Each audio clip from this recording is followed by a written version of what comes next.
Let's give a listen to the Henry. I'll tell you some things about it. It has a volume control. It has a tone control. We're not going to use the reverb. Well, maybe we'll later, but I'll tell you. And tremolo.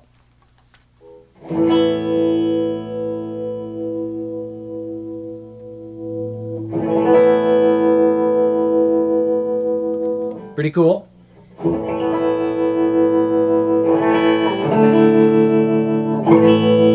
Has a foot switch for it. Stereo foot switch plugs in the back so you can have two pedals. One turns off the tremolo and one turns off the reverb. This is stock as this little switch that's over here that says original, clean, and low cut. It's on original. You see the volume is almost all the way up. So this is using a 12AU7, where on the Vox AC10 it's not using that tube. It may have started using that tube, but we'll talk about that mod in a little bit. So this is the way it sounds, pretty much stock. Treble up almost all the way, but it gets bright all the way up. Volume almost all the way up, treble pickup.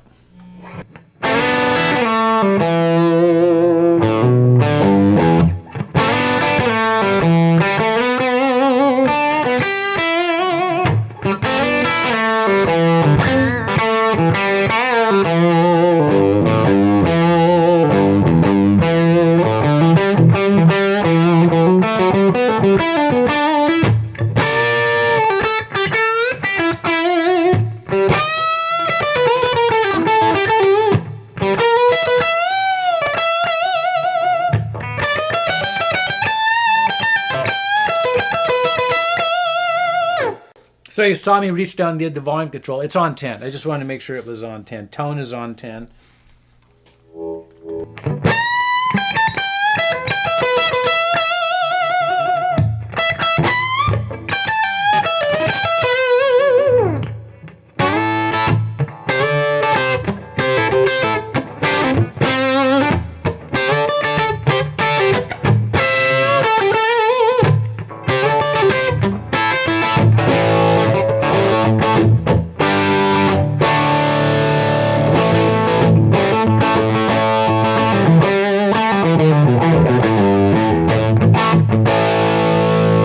Now let's put the switch on low cut. Doot.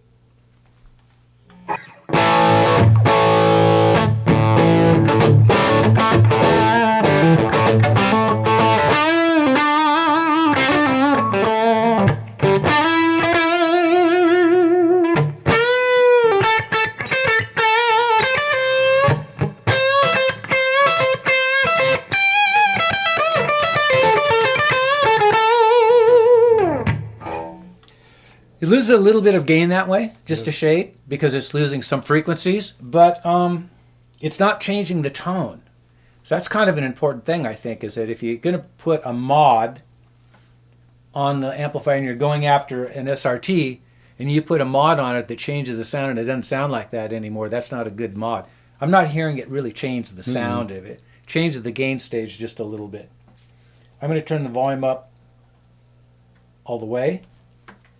Treble a little brighter.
Sounds pretty ballsy from where we are. It does. You know, the nice thing is with the treble all the way up on the guitar and the amp, it's not that obnoxious, piercing, trebly sound. Yeah, and it has a lot of treble, which is what we're looking for. The AC10 box has a lot of top end to it. So you go up to those upper notes, if that's the sound you're looking for, it really does it. If you're looking for something that's a little not quite so much, you've got the ability to use the guitar volume all the way up, which makes the guitar as bright as it'll go, and either use the tone control on the guitar, like...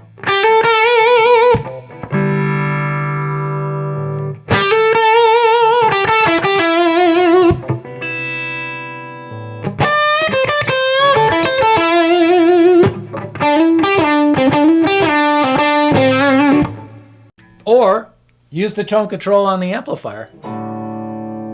Or switch it back over to original, which adds a little bit more low end to it.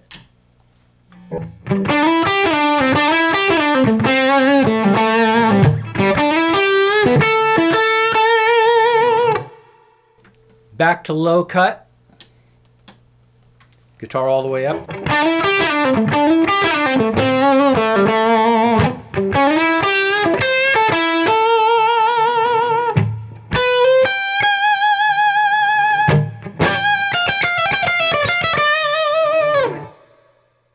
Little more treble.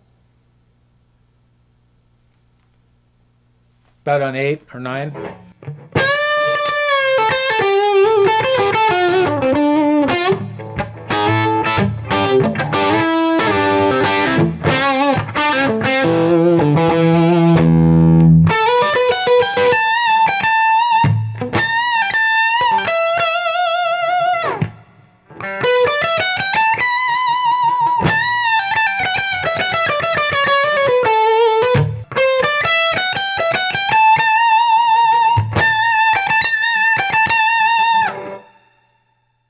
Seems like it has some top end to it right there. Now I'm going to go to the clean setting. It's like an attenuation. I don't know the technical aspect of what he's doing, but I'm assuming he puts some attenuation in there. So you can leave the guitar all the way up. Maybe back the volume down a shade.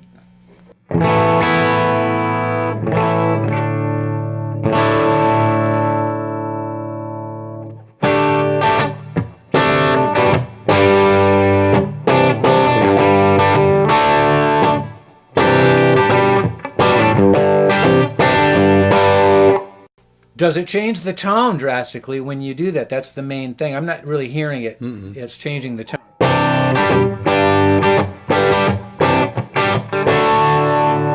Play some solo ideas on it slightly cleaner.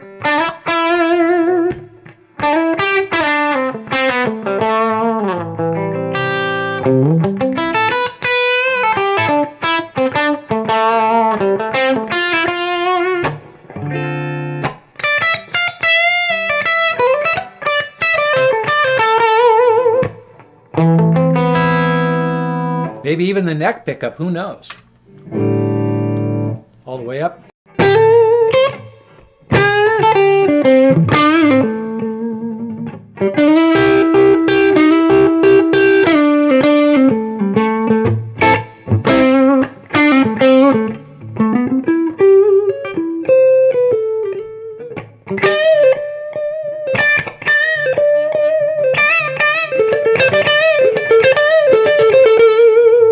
It's reacting to your playing. It's reacting to, even though it's turned down quite a bit, still reacting to the playing.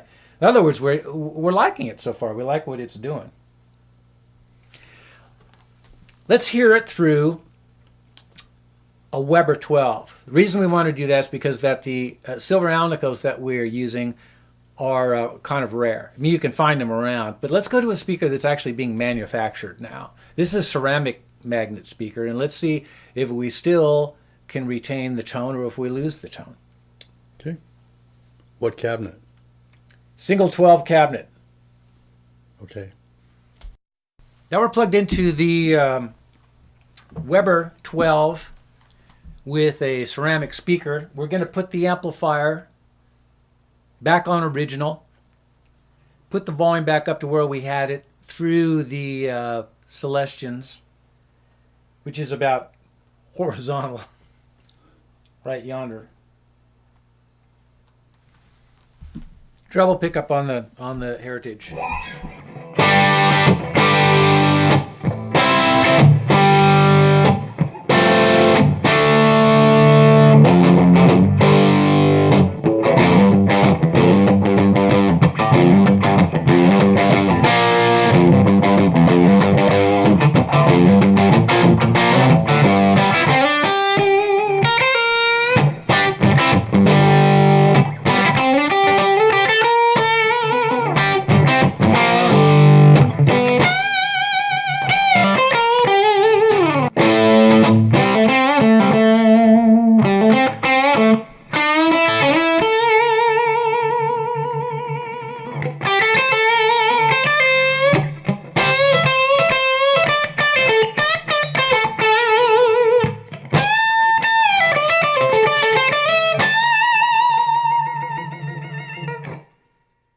Let's put it on the low cut.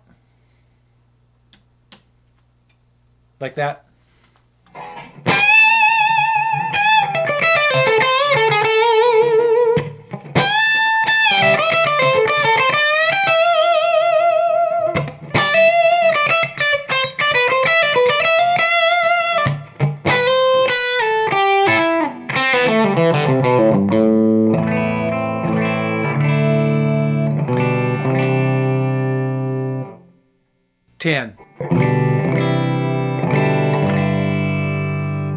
It cleans up nicely, doesn't it? Mm-hmm. You have to be able to control these amplifiers by your pick and by your fingers. It has no master volume. It's really simple. That's the volume. You set it up and then you play and see if the amplifier will respond to that dynamic range. Like this.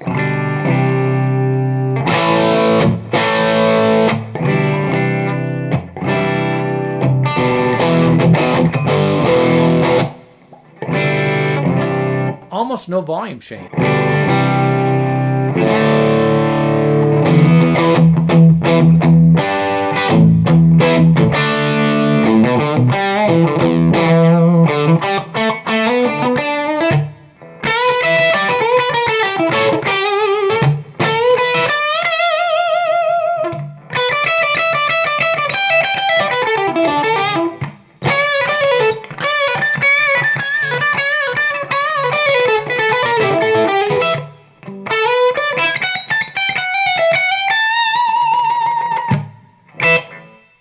'That's the Weber.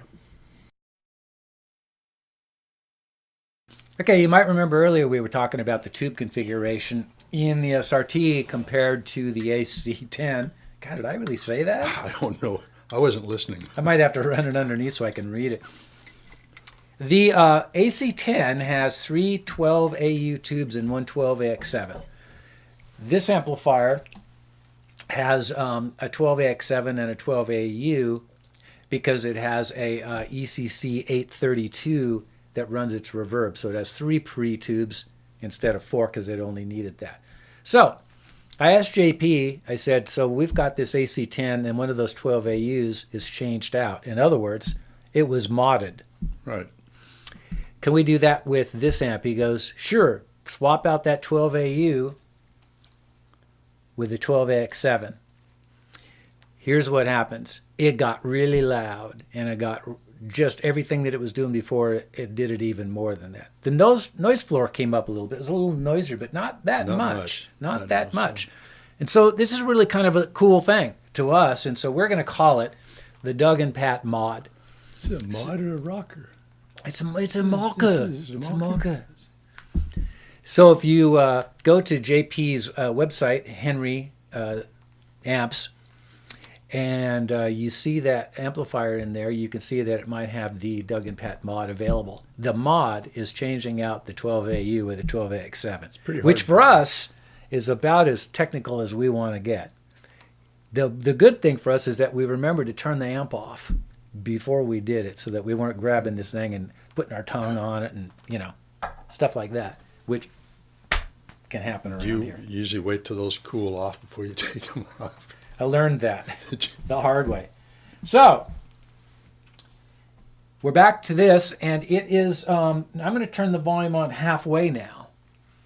And we'll see if we can get it happening in the recording, but it compresses up right now, which is very similar to the AC-10.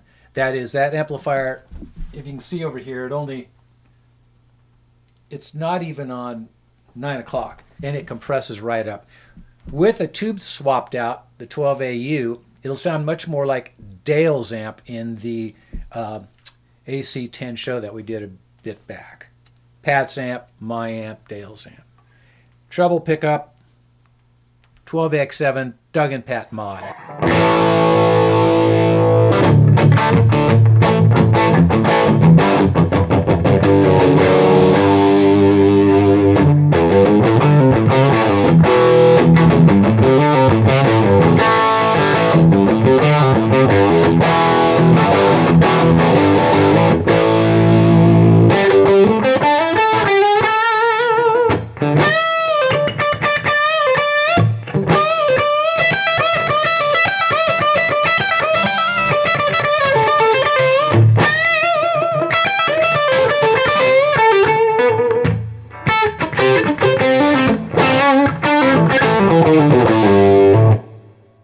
It's on original. Now this tone control, which is pretty active, it works in conjunction with this volume control, especially when you do the Doug and Pat mod. It really reacts a lot more.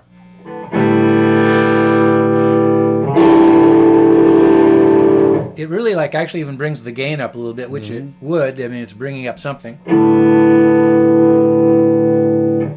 Depending on your pickup, in the speaker cabinet, this is going to be the fine tuning of this sound, is where you get this treble control and that volume control in conjunction with each other and with the little switch. Even though it doesn't have very many knobs on it, it does a lot of stuff.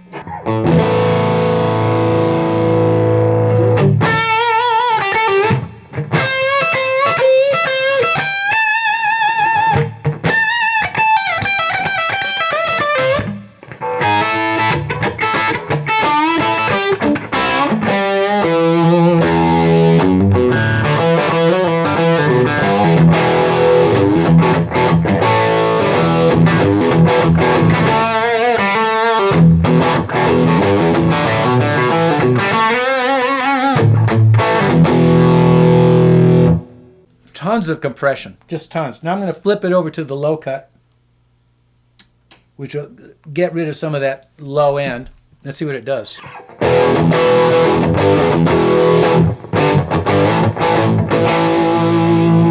So it got rid of a bit of that.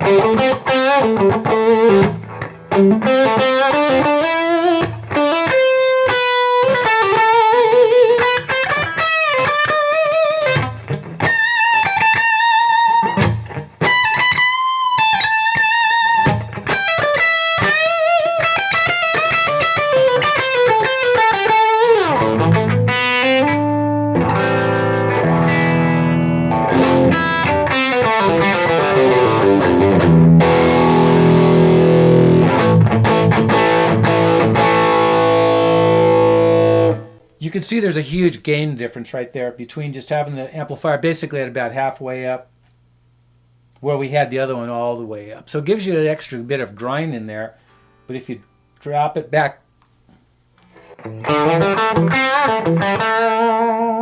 it cleans it right up and turns it basically into the original, especially if you put it on original.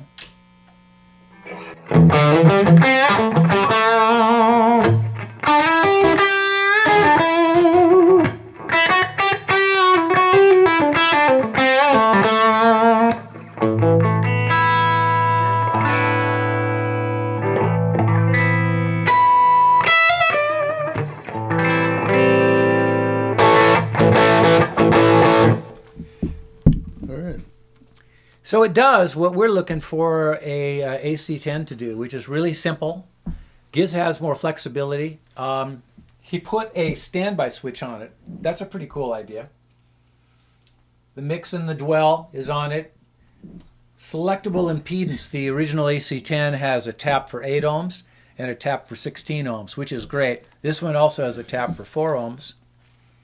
And the reverb unit's way better. So, yeah, what do you think? What do you think? Hey, and they're made well too. I mean, they're got the chassis and everything, and it's just state of the art. Yeah, it looks really well made. And they also make some speaker cabinets. I'm not sure where he's going to go with that. They have one that's a single 12 cabinet, and they make some combos. There's his website underneath there.